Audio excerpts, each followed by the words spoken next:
Hey everybody, happy July 4th. Hope everybody had a great July 4th weekend.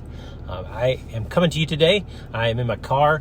Just came back from a listing appointment where somebody else is about to take advantage of the equity that they've gained over the last couple of months and are wanting to move. And so wanted to come to you today to talk about two things in relation to that. The first is Dave Ramsey and the baby steps, and then how that relates to building wealth and giving, which is something that is very, very important to the Boyd team, for Mandy and I. That is the reason that we're in real estate, is to help people make great decisions financially so that ultimately they can build wealth and they can give on levels that they wouldn't previously be able to give. And so I do think that it's God's purpose for our lives that we all are able to share in the wealth that we're able to build, and He's a big part of that plan. And so that is something that just drives me and is the reason that really I'm in real estate doing the things that I do, because I want to help people to make the best decisions that they can with the data that we're given, so that they can eliminate debt and build wealth for long term. The Bible says that blessed is the man who's able to leave an inheritance to his children's children, and that is something that is a goal.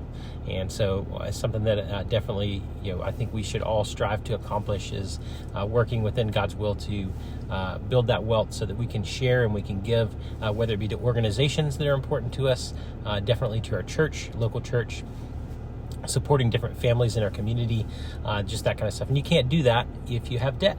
And so the Dave Ramsey journey is something that Mandy and I have been on. I know our church has taught different Dave Ramsey classes, and a lot of you are experiencing that as well. But the Dave Ramsey baby steps, if you haven't heard of them, number one baby step is to build up a small emergency fund of $1,000. Once you build up that $1,000, you just send everything else towards your debt.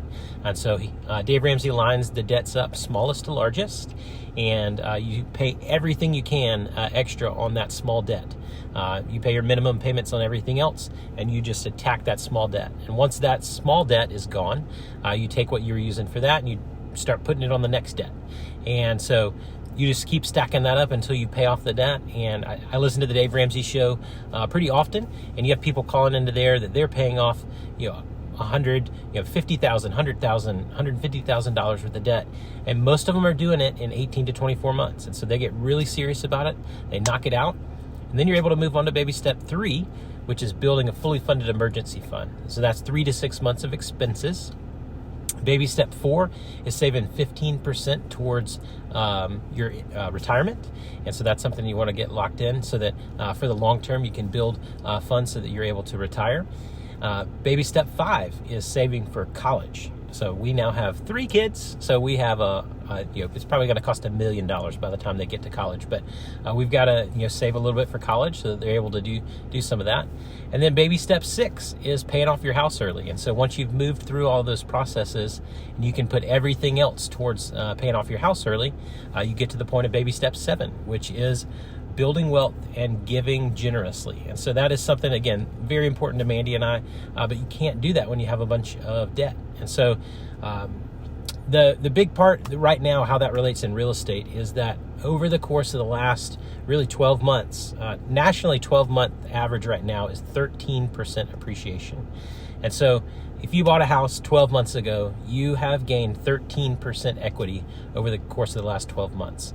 If you bought a house 2 years ago, you've gained somewhere around 20 to 25% equity in your house just by living there. And so if you bought a house, let's say you put 3.5% down with the FHA loan, or maybe you put 5% down with a conventional loan, and you've got PMI on your mortgage balance, mortgage insurance. Right now, you could probably go and you could get a refinance, and you'll have enough equity in order to take that PMI off. So if you want me to run some numbers, figure out if that's a possibility for you, I'd love to do that. Love to be able to help you knock a couple $100 off your mortgage payment every month. Secondly, if you've gained 25% over the last 2 years in your equity of your house, what's to say, let's do a cash out refi. We can connect you with some lenders. You can do a cash out refinance, which will allow you to pull money out of your house. And then you can take that money and put it towards some debt.